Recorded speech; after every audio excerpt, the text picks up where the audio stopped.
Usar testosterona sem uma indicação médica bem clara pode ser uma das maiores furadas que você já entrou. Não é opinião minha, é o que mostrou esse estudo aqui. Esse estudo comparou homens que usavam testosterona com indicação médica de verdade, ou seja, um hipogonadismo confirmado laboratorialmente, com homens que usavam testosterona sem essa indicação. Vamos ver no que ele deu. E nesse vídeo aqui eu não vou contar só o resultado, eu vou destrinchar bem a metodologia, falar os pontos positivos, negativos desse estudo e qualquer conclusão que a gente pode levar para a prática. Primeiro vamos falar como que foi feito o estudo. Ele foi feito uma busca em um sistema global de prontuários eletrônicos, a Trinex.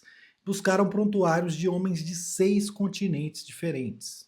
A partir daí analisaram casos de mais de 350 mil homens que estavam iniciando testosterona. Disso tudo aí, mais ou menos 30% não tinham indicação, não tinham hipogonadismo confirmado. Para comparar esses dois grupos, os pesquisadores aqui usaram uma técnica estatística bem sofisticada, que é chamada Propensity Score Matching. Então fizeram pares de pessoas que tinham a mesma idade, mesmas condições clínicas, mesmo histórico clínico, em que a única diferença dentro desse par é que um usava testosterona com indicação e o outro usava testosterona sem indicação. Sendo bem tosco aqui, é como se pegasse o seu eu de um universo paralelo em que a única diferença de vocês é que um usa testosterona com indicação médica e o outro usa testosterona sem indicação médica. E depois de critérios de exclusão, sobraram 110 mil pares, e isso foram acompanhados através desse prontuário por 10 anos. E qual foi o resultado? Aqui que é a parte interessante do estudo. A pessoa que usou sem indicação médica teve 51% maior risco de eventos cardiovasculares graves e 90% maior mortalidade por todas as causas. E aqui inclui insuficiência cardíaca, AVC isquêmico e parada cardíaca. Então agora eu vou falar sobre os pontos positivos e os pontos negativos da metodologia que foi usada nesse estudo para chegar nesses resultados. O primeiro ponto forte desse estudo, e esse ponto é muito forte, é o tamanho e a diversidade da amostra. Nenhum estudo mostra 100% da verdade, porque para chegar nesse resultado teríamos que investigar todas as pessoas do planeta. Então, quanto mais pessoas e quanto mais diversas essas pessoas, mais próximo é de levar esse resultado para a população geral. É mais ou menos como funciona uma pesquisa de intenção de voto. Quanto mais pessoas investigadas e quanto mais diversa a população investigada, maior a chance daquele resultado da intenção de voto ser o mesmo resultado que vai estar nas urnas. E como dito nesse estudo aqui, usaram mais de 360 mil pessoas espalhadas por 6 continentes. Então não foi um estudo pequeno, só de uma clínica, só de uma cidade. É um estudo bem diverso. O segundo ponto positivo aqui é que esse estudo comparou pessoas que estavam começando agora a testosterona, tanto com indicação quanto sem. Evita aquele viés de pessoas estarem em estágios diferentes do uso. Por exemplo, uma pessoa que usa há 10 anos, comparar com uma pessoa que usa há 3 meses. Todo mundo aqui estava iniciando agora o uso de testosterona. Outro ponto positivo aqui é que os desfechos avaliados eram objetivos, por exemplo, mortalidade, insuficiência cardíaca, infarto. Ou o paciente teve, ou ele não teve. E tem exames que podem comprovar isso. Diferentemente, só para a gente poder comparar aqui, sem poder falar qual estudo é melhor que o outro, porque áreas diferentes têm maneiras diferentes de avaliar o paciente. Por exemplo, na saúde mental, muitas vezes a avaliação do paciente é feita através de questionários da percepção do próprio paciente. E isso está sujeito a viés. Outra coisa positiva aqui é que os pesquisadores fizeram o que se chama de análise de sensibilidade do estudo. Explicando de uma maneira bem simples, é como se eles tivessem refeito o teste várias vezes de maneiras diferentes e chegado sempre no mesmo resultado. Por exemplo, digamos que da primeira vez eles fizeram baseados no prontuário, a segunda vez eles fizeram baseados nos exames de sangue do paciente, sendo que o prontuário pode ter digitação, CID incorreto, diagnóstico incompleto, entre outros erros. Então, esses erros poderiam levar a um viés final. Repetindo de maneiras diferentes e o resultado dando o mesmo, a gente diminui esse tipo de erro. Agora vamos para os pontos negativos desse estudo, para você não sair daqui achando que é uma verdade absoluta.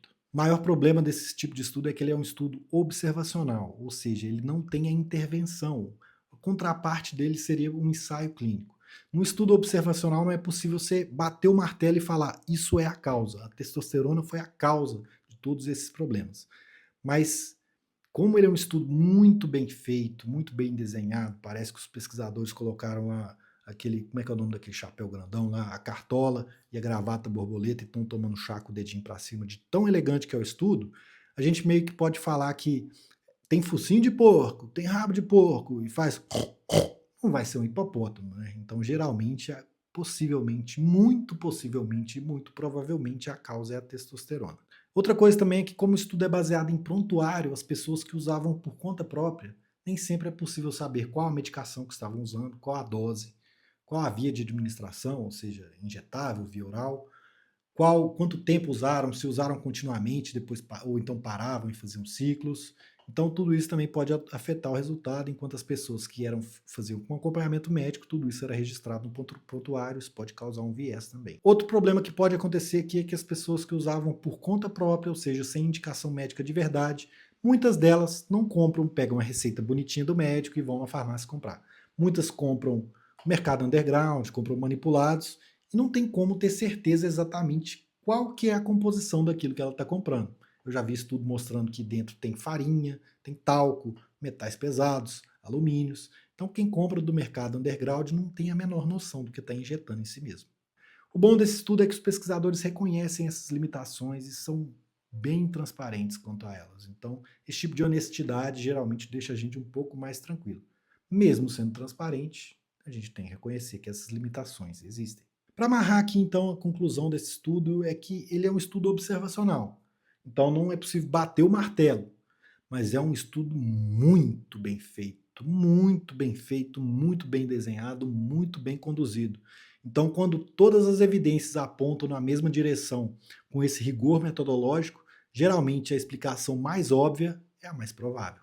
E qual que é a moral da história aqui? Que a testosterona é a causa de todos os males do planeta, furacões, terremotos, fome, pestilência? Não.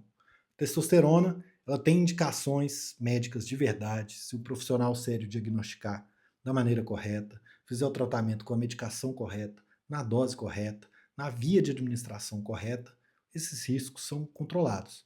Agora, se você usar para fins estéticos, performance, diferente de tudo isso que a gente está falando aqui, existem riscos e eles não são pequenos e eles são graves. E como eu sempre gosto de lembrar, o Conselho Federal de Medicina proíbe a prescrição de testosterona e anabolizantes para fins de performance estética, de acordo com a Resolução 2333 de 2023. Então, se o seu médico está querendo te indicar, está querendo te prescrever, está querendo te fazer usar para essa finalidade, corra, ó, casque fora, porque ele não está cuidando da sua saúde. Ele está cuidando, no máximo, da própria condição financeira dele. E se esse vídeo aqui te ajudou a entender o tamanho do pepino que você pode estar entrando por usar sem indicação, curte, comenta, deixa sua inscrição e já manda esse vídeo para um amigo seu que está usando aí na vida louca, usando para ficar grande, usando como a famosa bomba.